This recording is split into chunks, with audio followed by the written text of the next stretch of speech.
Praise the lord అండి అందరికీ. ఈరోజు మన బైబిల్ స్టడీలో ఆదికాండము 18వ అధ్యాయం గురించి చదువుకుంటున్నాము. ఆదికాండము 18వ అధ్యాయం గురించి చూస్తే ఇందులో ప్రధానంగా 2 విషయాలు ఉంటాయి. ఒకటి, అబ్రహాము తన ఇంటి దగ్గరికి వచ్చిన 3 మనుష్యులకు భోజనము సిద్ధపరచడము. 2, సొదొమను నాశనం చేయడం కోసము దేవుడు ఆలోచించేటప్పుడు అందులో నీతిమంతులను కూడా దేవుడు లెక్కలోనికి తీసుకునే విధంగా ప్లీడ్ చేయడము, బతిమాలడము మనకు 18వ అధ్యాయంలో కనిపిస్తుంది. 18వ అధ్యాయము 1వ వచనంలోనే అబ్రహాము తన ఇంటి దగ్గర తన గుడారపు ద్వారమందు కూర్చొని ఉంటాడు. అప్పుడు అతను కన్నులెత్తి చూసినప్పుడు అతని యొద్దకు 3 వ్యక్తులు రావడం అతను గమనిస్తాడు. ఆ 3 వ్యక్తులు వచ్చి అతని ఎదుట నిలుచుండిరి అని మనం వచనంలో గమనిస్తాం. ఇక్కడే కూర్చొని సమాధానం చెప్పడం గాని ప్రశ్న వేయడం కానీ చేయడం లేదు. అతడు పరిగెత్తి, కానీ అబ్రాము పరిగెత్తి నేల మట్టుకు వంగి అన్న పదాలు మనం గమనిస్తున్నాము. అంటే అక్కడ వచ్చిన వారికి తనను తాను తగ్గించుకొని అక్కడ కనిపిస్తూ ఉన్నాడు. కానీ ఆ 3కి ఇక్కడ అబ్రహాము తనను తాను తగ్గించుకోవడం మనం ఇక్కడ గమనించవచ్చు. గుర్తుపెట్టుకోండి, అప్పటికి అబ్రహాము వయసు 99 సంవత్సరాలుగా మనము లాస్ట్ అధ్యాయంలో ఆల్రెడీ గమనించాం. అతడు 99 ఏళ్ల వయసు గలవాడు. అదే విధంగా అతని యొక్క బంగారము, అతని దగ్గర ఉన్న వెండి మరియు పశు సంపద అనేది చాలా విస్తారమైనది. అందువలనే లోతు ఒక చోటికి, అబ్రహాము ఒక చోటికి విడిపోయినట్లుగా మనం గమనించవచ్చు. అంటే ఒక చాలా వెల్తీ ఓల్డ్ మ్యాన్ అబ్రహాం. కానీ ఇక్కడ వచ్చిన వారికి తను తాను తగ్గించుకొని వారి దగ్గరికి వెళ్లి నేలమట్టుకు వంగి వారిని అడుగుతున్నాడు. ఏమని అంటే, ప్రభువా, నీ కటాక్షము నా మీద ఉన్న ఎడల ఇప్పుడు నీ దాసుని దాటిపోవద్దు. నేను కొంచెము నీళ్లు తెప్పించదను. దయచేసి కాళ్ళు కడుగుకొని ఈ చెట్టు కింద అలసట తీర్చుకొనుడి. కొంచెం ఆహారం తెచ్చదను. ఈ ప్రాణమును బలపరుచుకొనుడి. తర్వాత మీరు వెళ్ళవచ్చును. ఇందు నిమిత్తమే కదా మీరు మీ దాసుని యొద్దకు వచ్చితిరి అని చెప్తాడు. ఆ మాట అడిగిన తర్వాత ఆ వచ్చిన 3 దాన్ని అక్సెప్ట్ చేసి నీవు చెప్పినట్లే చేయుము అని చెప్పిన తర్వాత అబ్రహాము లోపల గుడారములో ఉన్న శారమ్మ దగ్గరికి వెళ్లి, నీవు త్వరపడి 3 మానికల మెత్తని పిండిని తెచ్చి పిసికి రొట్టెలు చెయ్యి అని తన భార్యకి చెప్పి తానే పరిగెత్తి పశువుల మంద దగ్గరికి వెళ్లి ఒక లేత దూడను తెచ్చి ఒక పనివానికి అప్పగిస్తాడు, దానిని సిద్ధపరచడం కోసము. ఈ రొట్టె మరియు సిద్ధపరిచిన ఆ దూడతో పాటు వెన్న, పాలు తీసుకెళ్లి ఆ వచ్చిన 3 మనుషులకు ఒక చెట్టు కింద వారికి భోజనమును సిద్ధపరుస్తాడు. ఆ విధంగా వారు అక్కడ ఆ చెట్టు కింద భోజనం చేసేటప్పుడు ఆ చెట్టు కింద నిలబడి అబ్రహాము అలానే ఉండడం అనేది మనము ఈ 18వ అధ్యాయంలో గమనించవచ్చు. వారు భోజనం అయిన తర్వాత నీ భార్య అయిన శారా ఎక్కడా అనేసి అబ్రహామును అడిగినప్పుడు, గుడారంలో నా భార్య ఉంది అని చెప్తాడు అబ్రాము. అందుకు దేవుడు, మీదటికి ఈ కాలమున నీ యొద్దకు నిశ్చయముగా మరలా వచ్చేదను. అప్పుడు నీ భార్య అయిన శారాకు ఒక కుమారుడు కలుగును అని చెప్తాడు. శారమ్మ గుడారంలో ఉండి అంతా వింటూ ఉంటుంది. ఈ మాట విన్నప్పుడు ఆమె నవ్వుకుంటుంది. నేను ముసలిదానిని అయిపోయాను, మేమిద్దరం కూడా వయసులో పైబడిన వారము, నాకు శ్రీధర్మం ఆగిపోయింది, నా భర్త వృద్ధుడైపోయాడు, మరి సంతోషం నాకు కలుగునా అని ఆమె అక్కడ అనుమానంతో తనలో తాను నవ్వుకుంటుంది. శారమ్మ మాత్రమే నవ్వింది అనేసి అనుకోకండి. మనకు లాస్ట్ అధ్యాయంలో గమనిస్తే దేవుడు శారమ్మ పేరు శారాయి నుంచి శారాగా మార్చినప్పుడు ఆమె పిల్లల్ని కంటుంది, జనములు ఆమెలోంచి వస్తారు అన్నప్పుడు అబ్రహాము కూడా సాగిలపడి తనలో తాను నవ్వుకుంటాడు. తన మనస్సులో అనుకుంటాడు, 100 ఏళ్ల వానికి సంతానం కలుగునా, 90 ఏండ్ల శారా కనునా అనేసి. అదే అపనమ్మకము, అదే నిర్లిప్తత, అదే వైరాగ్యము. ఇంకా ఏం పుడతారు మాకు, ఇంకా అవుతుందా, అసలు ఇది జరిగే పనేనా, ప్రకృతి విరుద్ధమైన ఈ క్రియ జరుగుతుందా అన్న అపనమ్మకం అనేది సహజంగా ఆమె మనసులోకి వస్తుంది. మానవ రూపంలో ఆలోచిస్తే, మానవుని సహజ సిద్ధమైన ఆలోచనలతో పోల్చుకుంటే ఆ అనుమానం ఆమెకు రావడం చాలా నార్మల్. ఆమె అలా నవ్వినప్పుడు దేవుడు అంటాడు, వృద్ధురాలనైనా నేను నిశ్చయంగా ప్రసవించదనా అని శారా నవ్వనేలా? యెహోవాకు అసాధ్యమైనది ఏదైనా ఉన్నదా? మీదటికి ఈ కాలంన నిర్ణయ కాలమందు నీ యొద్దకు తిరిగి వచ్చేదను. అప్పుడు శారాకు కుమారుడు కలుగును అని అంటాడు దేవుడు. అప్పుడు శారా భయపడి నేను నవ్వలేదు అని చెప్పగా ఆయన, అవును నీవు నవ్వితివి నేను ఆమె భయపడుతుంది, అవ్వలేదు అని అబద్ధం ఆడుతుంది. కానీ అందుకు దేవుడు ఏమంటాడంటే, లేదు, అవును, నీవు నవ్వితివి అంటాడు. ఇది జరిగాక వాళ్ళు మరి ఏ కార్యం మీద అయితే వచ్చారో ఆ కార్యం చేయడం కోసము అనేసి వాళ్ళు ఇద్దరు సొదమ వైపు వెళ్లిపోవడము అనేది గమనించవచ్చు. దేవుడు ఆలోచిస్తాడు, మరి నేను చేయబో కార్యము అబ్రహాముకు దాచెదనా? అబ్రహాము నిశ్చయముగా బలము గల గొప్ప జనమగును. అంతేకాకుండా అతనికి కలుగజేసిన తర్వాత నేను తన తరువాత తన పిల్లలను తన ఇంటి వారును నీతి న్యాయములు జరిగించుచు యెహోవా మార్గమును గైకొనుటకు అతడు వారికి ఆజ్ఞాపించాలి. అంటే అది ఒక ప్రాసెస్. అబ్రహాము తన సంతతికి వారి వారి తరువాత తరాల వారికి నీతి న్యాయములు జరిగించే వారిగా ఉండాలి. అబ్రహామును అతని సంతతి వారు అందరూ కూడా, అంటే అన్ని తరముల వారు నీతి న్యాయములు జరిగించేది నేర్పించాలి, యెహోవా మార్గమును గైకొనేది నేర్పించాలి. మరి అలాంటప్పుడు సొదమ గుమర్రాల విషయంలో ఏదైతే నాశనం దేవుడు కలగజేయబోచున్నాడో దాని గురించి దేవుడు అబ్రహాముకు ఇక్కడ చెప్తూ ఉన్నాడు. ఏమని అంటే, సొదమ గుమర్రాలను గూర్చిన మొర గొప్పది కనుక వాటి పాపము బహుభారమైనది కనుక నేను దిగిపోయి నా యొద్దకు వచ్చిన ఆ మొర చెప్పుననే వారు సంపూర్ణముగా చేసిరో లేదో చూచెదను, చేయని ఎడల నేను తెలిసికొందును అంటున్నాడు. అంటే సొదమ గుమ్మర్రాలలో జరుగుతున్న బలాత్కారపు విషయములు నాకు తెలిసినయి, వారు ఆ బాధింపబడే వారి మొర నాకు వినపడింది. ఆ మొర చాలా గొప్పదిగా ఉంది, అంటే అక్కడ సమస్య అనేది కూడా తీవ్రంగా ఉంది. కాబట్టి ఇప్పుడు నేనేం చేస్తున్నాను అంటే, న్యాయాధిపతినే వెళ్ళి అక్కడ గమనిస్తాను, అక్కడ వాళ్ళు నిజంగా అన్ని తప్పులు చేస్తున్నారా, అంత తీవ్రంగా వారి బిహేవియర్ అనేది ఉందా లేదా అనేది నేను దిగిపోయి వారు నిజంగా సంపూర్ణంగా అలా చేశారో లేదో నేను చూచెదను. చేయని ఎడల ఓకే, కానీ చేసిన ఎడల వారి మీదకి నాశనం వస్తుంది అని దేవుడు అబ్రహాముకు తెలియజేస్తున్నాడు.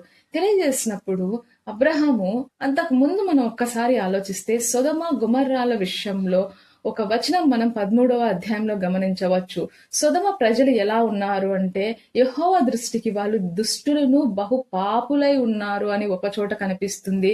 మరి తర్వాతి అధ్యాయంలో సొదమ రాజు గొమర్రా రాజులు మరి ఓడిపోయిన రాజుల జాబితాలో ఉంటారు. వారి ఆస్తి మొత్తం కూడా చెరపట్టుకొని పోబడుతుంది గెలిచిన వారి చేత. వాటిలో లోతు యొక్క ఆస్తి కూడా వెళ్లిపోయి ఉంటుంది. దాని అబ్రహామే తిరిగి యుద్ధం చేసి తీసుకొని వచ్చి లోతుకు అప్పగించాడు. మరి ఈ విధంగా చూస్తే సొదమ గుమర్రాల విషయం ఆల్రెడీ వారి యొక్క పాపము, వారి యొక్క బలాత్కారము దేవుని యొద్దకు అప్పటికే వచ్చి ఉంది. అందుకు అబ్రహాము ఒక్క నిమిషం ఆలోచిస్తాడు. ఎందుకు అంటే అక్కడ లోతు కూడా ఉంటున్నాడు కదా, తన సహోదరుడైన లోతు, తన సహోదరుని కొడుకైన లోతు అక్కడ ఉంటూ ఉన్నాడు. అలాంటప్పుడు సొదమను నాశనం చేస్తే తన సహోదరుడు కూడా అక్కడ నాశనం అయిపోతాడు, తన కుటుంబం కూడా నాశనం అయిపోతుంది. ఈ విషయం గుర్తుకు వచ్చి అబ్రహాము దేవుణ్ణి అడుగుతాడు, ఒకవేళ అందరూ చెడ్డవారే కానీ 50 మంది నీతిమంతులుంటే దేవా ఏం చేస్తావు, నాశనం చేయకుండా వాళ్ళని కాపాడుతావా అనేసి అబ్రహాము దేవుణ్ణి అడుగుతాడు. అందుకు దేవుడు, ఒకవేళ ఆ పట్టణంలో 50 మంది నీతిమంతులు ఉంటే దాన్ని బట్టి ఆ పట్టణమును కాస్తాను అని దేవుడు చెప్తూ ఉన్నాడు. అబ్రహాం మళ్ళీ, ఒకవేళ 5 మంది తక్కువై 45 మంది నీతిమంతులు ఉంటే ప్రభువా అంటే నేను నాశనం చేయను అని మళ్ళీ దేవుడు అంటాడు. ఒకవేళ 40 మందే ఉంటే మరి ఎలా ప్రభువా, 40 మంది నీతిమంతులు ఉన్నారు, మరి ఏం చేస్తావు అని అడుగుతున్నాడు. అప్పుడు దానికి కూడా దేవుడు నాశనం చేయను అంటాడు. 30 మంది ఉంటే నాశనం చేయను అంటాడు. 20 మంది నీతిమంతులు ఉంటే అని మళ్ళీ అడుగుతాడు అబ్రహాం, అప్పుడు కూడా నాశనం చేయను అంటాడు. చివరికి మరి ఇంకొకసారి మాట్లాడుతాను ప్రభా, 10 మందే నీతిమంతులు ఉంటే మరి నాశనం చేస్తావా చేయవా అనేసి ఇక్కడ అడుగుతున్నాడు.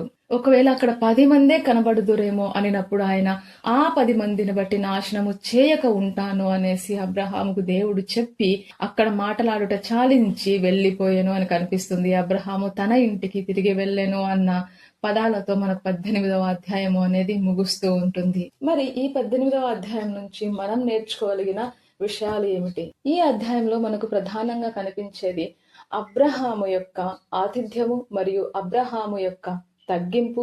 చివరిది అబ్రహాము తన బంధువు కోసం, తన సహోదరుని కోసం దేవుణ్ణి వేడుకొనటము. ఈ 3 అంశాలు మనం గమనించవచ్చు. మొదటిది అబ్రహాము యొక్క ఆతిథ్యము. ఇక్కడ ఆ 3 మనుషులు వచ్చినప్పుడు అబ్రహాము, నేను చాలా డబ్బున్న వ్యక్తిని కదా, నేను చాలా ధనవంతుడిని కాదా, నేను వయసులో చాలా పెద్దవాడిని కదా, లేదు అంటే నా దగ్గర కొన్ని వందల మంది, వేల మంది పనివారు ఉన్నారు కదా అనేసి పనిని వారికి అప్పగించలేదు.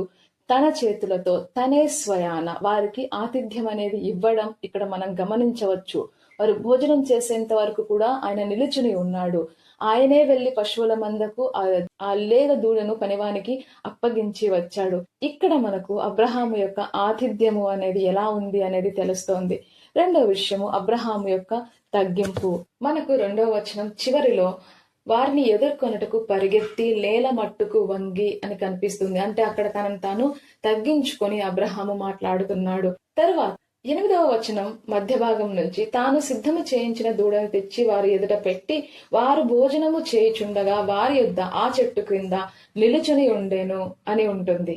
ఈ 2 సందర్భాల్లో కూడా మనము అబ్రహాము యొక్క తగ్గింపును ఇక్కడ గమనించవచ్చు.